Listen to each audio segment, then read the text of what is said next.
California has sunshine year-round, fertile farmland, and the largest economy in the United States. Yet here is the paradox. In one of the most food-rich places on Earth, more and more families can no longer afford to buy food. People walk into grocery stores with the same habits they have had for years and walk out with lighter carts and a heavier feeling in their chest. Items they used to buy every week are left on the shelf, not because they do not need them, but because they are afraid to put them in the cart. That same basket of groceries that once cost $100 now costs $127. And what is even more alarming is this: grocery stores themselves are struggling. Prices are higher, yet stores are still shutting down. Families are paying more, but the system is still choking. So what is really happening to grocery prices in California? And why in this crisis does it feel like no one is actually winning? Welcome to Tax Hack Pro. Today, we are investigating why California has become ground zero for America's grocery price crisis and who is really paying the price. California should be the last place in America where families struggle to afford food. It has some of the most fertile farmland in the world, year-round growing seasons, massive ports, the largest state economy in the country. Yet somehow, this is where grocery prices are exploding faster than almost anywhere else. That same basket of food that cost $100 just a few years ago now costs about $127 here.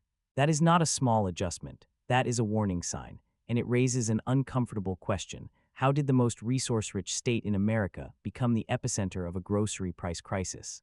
What makes this moment different is not just how high prices are, but how quickly they are climbing. In the summer of 2025 alone, grocery prices in California jumped 3.3% compared to the year before, more than double the increase seen in 2024. In Los Angeles, food prices surged over 4% in a single year. San Francisco was close behind. Meat, eggs, fish, fruits, vegetables, the basics people cannot live without, all climbed sharply at the same time. This is not about luxury items or indulgences. This is about dinner. It would be easy to blame national inflation and move on, but that explanation falls apart the moment you look closer. Grocery prices are rising everywhere. Yet they are rising faster in California. Why? Because California does not just absorb national inflation. It stacks its own costs on top of it. High labor costs, expensive commercial rent, elevated energy prices, costly transportation, and layers of regulation all collide in one place. Each cost alone might be manageable. Together, they create a pressure cooker that pushes prices higher week after week. Think about what that means in real life. Grocery stores are not making massive profits off this surge. Their margins are razor thin. When wages rise, when electricity bills spike, when rent goes up, stores cannot simply absorb the hit. They either raise prices, cut services, or shut down locations entirely. That is why shoppers are seeing fewer stores, shorter hours, and longer drives just to buy food. Prices go up, choices go down, and access gets worse. Is that really what affordability looks like? The deeper problem is that California is caught in a contradiction of its own making. The state spends millions on food assistance programs, emergency aid, and relief efforts to help families keep up. At the same time, it passes rules that make it more expensive to sell food in the first place. It is like trying to lower the water level while still turning the faucet on full blast. How long can that last before something breaks for families living paycheck to paycheck, especially seniors on fixed incomes? This is not an abstract policy debate. Every price increase forces a decision. Do you buy less meat this week? Skip fresh produce, put groceries on a credit card, and hope next month is easier. And if this is happening now, during a so-called strong economy, what happens when the next downturn hits?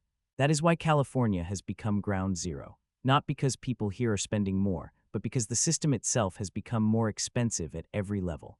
And until that reality is confronted, grocery prices will keep rising, carts will keep getting lighter, and more families will quietly ask the same question in every aisle. How much longer can we do this? At first, it sounds absurd. Grocery prices keep rising week after week, month after month, so supermarkets should be doing just fine. But in California, reality tells a completely different story. Prices on the shelves are climbing, yet stores are shutting down, workers are being laid off, hours are being cut. And in many neighborhoods, places that once had a familiar grocery store are now left with nothing but an empty lot. So the question is unavoidable. Where is the shopper's money actually going if it is not saving the very stores that sell their food? What most people never see is how grocery stores really survive. This is not a high-margin business. For every $100 in revenue, many stores keep just $1 or $2 in profit. There is no safety net. No room to absorb shocks. So when costs rise, things unravel fast. higher prices at the checkout are not a sign of prosperity. More often, they are a sign of desperation. In California, that pressure is heavier than almost anywhere else. Wages are higher, electricity and gas cost more, commercial rents in major cities are suffocating, transportation costs are inflated by high fuel prices and strict regulations. All of these expenses hit grocery stores long before shoppers ever see a new price tag. And unlike many other industries, grocery stores cannot simply pause or scale back to survive. People still need to eat every day, whether stores can afford it or not. When those costs stack up, supermarkets are forced into terrible choices: raise prices and lose customers who are already stretched thin, cut staff and make the shopping experience worse, or shut down locations that are barely breaking even. That last option is happening more and more, especially in lower-income areas. And that is when a new kind of crisis begins, one that is quiet but ruthless. When a grocery store closes, it is not just a business disappearing. An entire neighborhood feels the impact. People have to travel farther to buy food. Seniors without cars start skipping meals or settling for cheaper, less healthy options. Fewer stores mean less competition, and prices climb even higher. So, who is really paying the price when a supermarket goes under? What makes this story even more uncomfortable is where many of these costs come from. A lot of them stem from policies with good intentions: higher wages to protect workers, environmental rules to protect the future, consumer laws meant to protect shoppers. Each policy on its own sounds reasonable, but when they all land in an industry with razor-thin margins, they turn selling food into a risky gamble. And every year, new requirements are added while old burdens are never taken away. From the shopper's perspective, the contradiction becomes impossible to ignore. You pay more every week, but the service gets worse. Fewer cashiers, fewer choices, and then one day, the store you relied on closes for good. If higher prices cannot save supermarkets, then who are those higher prices really serving? That is the central question of this crisis. Grocery stores are not failing because people stopped buying food. They are failing because the cost of selling food has exceeded what the system can sustain. And if stores cannot survive even as prices continue to rise, what comes next? Fewer stores, longer trips just to buy groceries, higher costs, and a growing sense that something very basic in everyday life is starting to crack right in front of us. And when higher prices do not save supermarkets while families keep paying more every single week, the biggest question still hangs in the air: what is really driving costs this high? And who is actually creating California's grocery price storm? Stay with us, because the next part reveals the causes few are willing to say out loud. After watching supermarkets struggle even as prices rise, the next question almost answers itself. If stores are not pocketing the extra money, where is the pressure really coming from? One of the biggest forces sits right at the center of every grocery store: labor. In California, the cost of paying workers has climbed faster and higher than almost anywhere else in the country. And that cost does not disappear. It shows up on the shelf. California has some of the highest minimum wage standards in the nation. The statewide minimum wage is $16 an hour. Fast food workers earn at least $20 an hour. In cities like San Francisco, wages are even higher. On paper, higher wages sound like a clear win, and for workers they often are, but grocery stores are not giant tech companies with wide profit margins. Labor is one of their single largest expenses. When wages rise across the board, payroll does not just inch up, it jumps. A grocery store cannot reduce its need for labor overnight. Someone still has to unload trucks, stock shelves, cut meat, work the registers, clean the store, and keep it open for long hours. Even small wage increases multiply quickly when you're paying dozens or hundreds of employees every week.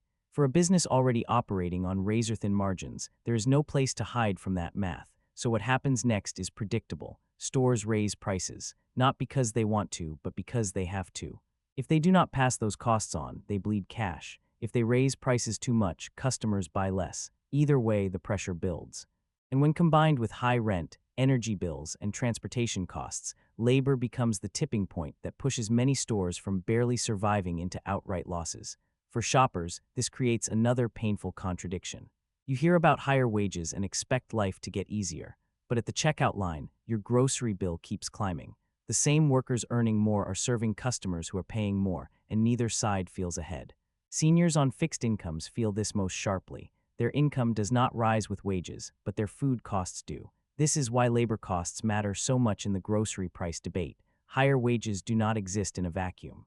In a state like California, where nearly every other cost is already elevated, rising labor expenses become fuel on an already burning fire. and once those costs are baked into prices, they rarely come back down. Just as grocery stores are struggling to absorb higher labor costs, California lawmakers are considering a move that could push those costs even higher. It is called Senate Bill 442. And on the surface, it sounds simple, even reasonable. The bill would require grocery stores to always have an employee supervising self-checkout lanes, keep at least one traditional cashier lane open at all times, and limit self-checkout to customers with 15 items or fewer. Supporters say it is about fairness, theft prevention, and protecting workers, but the real question is not about intent, it is about impact. Self-checkout was never introduced to replace human workers entirely. It was introduced to manage rising costs and keep stores open longer with fewer staff during slower hours. For many supermarkets, especially smaller ones, it became one of the few tools left to stay afloat in an environment of rising wages and shrinking margins. SB 442 threatens to take that tool away. Think about what the bill actually means in practice. If a store must staff self-checkout at all times and keep a traditional lane open no matter what, labor costs rise immediately. There is no flexibility, no adjusting based on foot traffic, no ability to scale staffing during quiet hours. Even if only a handful of customers are in the store, the payroll keeps running, and when payroll rises, prices follow. The grocery industry has been clear about this. With profit margins hovering around 1 or 2%, there is no room to absorb new mandates. Every added requirement becomes another line item that has to be covered somehow. And in grocery retail, there is only one place those costs can go, into the price of food. For shoppers, this creates another frustrating contradiction. Self-checkout was often criticized as inconvenient or impersonal, but it also helped keep prices from rising even faster. Now, as families are already paying more every week, lawmakers are considering a rule that could make groceries even more expensive in the name of oversight and control. Is this really the moment to add costs to an industry that is already buckling? For seniors on fixed incomes, the stakes are even higher. Higher grocery prices are not an inconvenience, they are a budget-breaking event. When prices rise because of policies layered on top of already high labor costs, there is no way to adjust except to buy less. That is the deeper concern with SB 442. It may solve one problem on paper, but it risks making a much larger one worse. And if grocery prices continue to climb while stores lose flexibility, the question becomes unavoidable. How many more rules can the system take before something else breaks? Even after labor costs and new regulations, two forces keep quietly squeezing supermarkets from both sides: rent and energy. These are not optional expenses. They are the fixed costs that hit whether sales are strong or weak, whether shelves are full or customers are scarce. And in California, both have become punishing. Commercial rent in major cities has reached levels that would crush almost any low-margin business. Grocery stores do not sell luxury goods. They sell essentials at tight margins, often just 1 or 2%.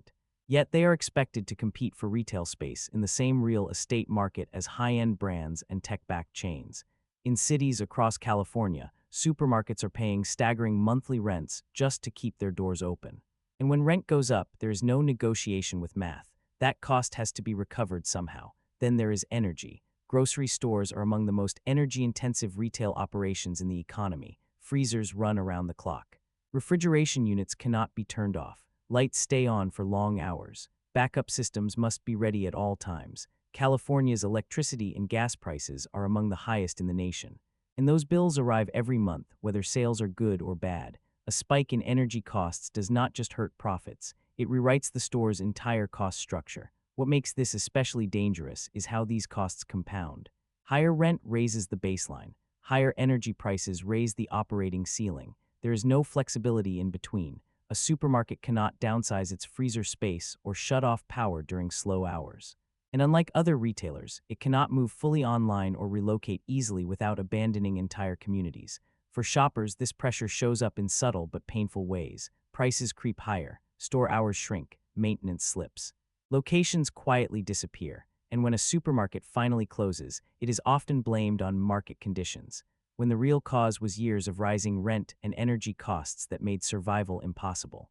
By the time food reaches a grocery shelf, its price has already been shaped long before the store ever touches it. One of the biggest forces quietly driving prices higher in California sits on the highway. Fuel costs and transportation rules. Every mile matters, and in this state, every mile costs more. California has some of the highest gas prices in the country. That alone puts grocery stores at a disadvantage. Food does not magically appear in supermarkets. It arrives on trucks that burn fuel every single mile from farms to warehouses, from ports to distribution centers, and finally to local stores. When gas prices rise, transportation costs rise immediately, and those costs do not get absorbed by trucking companies or retailers for long. They are passed straight into the price of milk, bread, meat, and produce. But fuel prices are only part of the story. California's transportation rules add another layer of cost on top. Trucking regulations around emissions, equipment standards, scheduling, and compliance make operating in the state more expensive and more complex than almost anywhere else. Each rule may seem small on its own, but together they slow delivery, limit flexibility, and increase operating expenses. The result is fewer trucking options and higher prices for the ones that remain. This creates a fragile system. When fuel prices spike or refineries shut down, there is no buffer. Costs ripple through the supply chain almost instantly. A truckload of groceries costs more to move. Warehouses cost more to operate, and stores pay more just to restock shelves. Shoppers feel it days later, standing in front of a price tag that suddenly jumped without warning. At some point, rising costs stop coming from one big shock and start coming from everything at once. That is where California finds itself today. It is not one sweeping law driving prices higher, but the sheer volume of new rules added year after year. When a state passes roughly 1,200 new laws annually, the impact does not always show up in headlines. It shows up quietly as higher costs. No regulation is free. Every new requirement brings paperwork, compliance systems, training, reporting, and staff time just to keep up. In grocery retail, where profit margins are already razor-thin, these costs cannot be absorbed. They have to go somewhere, and they go straight into the price of food. What makes this especially damaging is how the rules stack. One law adds a small cost. Another adds a little more. None seem catastrophic on their own. But together, they create a permanent burden that businesses carry every single day. Grocery stores are not choosing between following the law and keeping prices low. Compliance is mandatory. Survival comes second. In California, this accumulation has become a defining part of the cost of living. Regulations covering labor, scheduling, packaging, energy use, environmental standards, and data practices all overlap. Each one requires systems, staff, and oversight. And when new mandates are added without removing old ones, costs keep rising with no release valve. This is how prices keep climbing without a single dramatic moment. Not through one bad law, but through hundreds of small ones layered over time. And until that cycle is confronted, the price on the shelf will continue to reflect not just the cost of food, but the cost of everything piled on top of it. For seniors, rising grocery prices are not an economic headline. They are something faced every single week in the same familiar grocery store, at the same checkout counter they have stood at for years. The numbers on the price tags are no longer statistics. They are moments of hesitation, a pause over the cart. The same question quietly repeats in their mind: do I really need this? At first, the changes were small. One item left behind on the shelf, a smaller package of meat, fewer fresh vegetables, not because they do not understand the importance of eating well, but because they are trying to keep everything else from falling apart. For someone living on Social Security or a fixed pension, nearly $30 extra a week is not minor. That is medication money. That is the electric bill. That is the thin buffer meant for emergencies. Over time, those small compromises begin to leave real scars. Less nutritious meals make chronic conditions harder to manage. Blood sugar creeps up, heart problems worsen, and the hardest part is that they know it. They are not choosing unhealthy food out of neglect. They are choosing it because there are no good options left. When food costs rise faster than income, health becomes the quiet sacrifice. Eventually, many are forced to do something they once promised themselves they never would: put groceries on a credit card. Not for convenience, for survival. For seniors, this is an extremely dangerous line to cross. Their income does not rise, interest does. Once food is bought with debt, the next month is harder, and the one after that harder still. One medical bill or one car repair can cause everything to collapse at once. What makes this situation so heavy is how invisible it is. Seniors are not protesting in the streets. They are not posting online. They endure it quietly. They stretch meals. They skip meals. They pretend everything is fine. While every trip to the grocery store feels like another test of whether they can still make it. And the most frightening part is that this feeling has not stopped. Prices keep rising. Other costs keep stacking up. For seniors living on the edge of affordability, grocery shopping is no longer a routine errand. It is a reminder that the stability they once believed was secure is thinning, week by week, bill by bill, meal by meal. This is not just about higher grocery prices. It is about the slow erosion of stability for seniors who did everything right and are now being forced to make impossible choices between food, medicine, and basic bills. When prices keep rising and incomes stay fixed, the pressure does not feel loud. It feels constant. And if this feels familiar to you, you are not alone. Share your story in the comments. Tell us where you live and let others know they are not imagining this. If you want us to keep exposing what is driving these costs and how it affects seniors like you, like this video, subscribe to Tax Hack Pro and stay with us for what comes next. Thank you for watching all the way to the end. If you found this video helpful, don't forget to hit the like button and subscribe to the channel so you won't miss our daily content. Now, feel free to check out some of the newest and best videos currently shown on your screen. Goodbye and see you in the next video.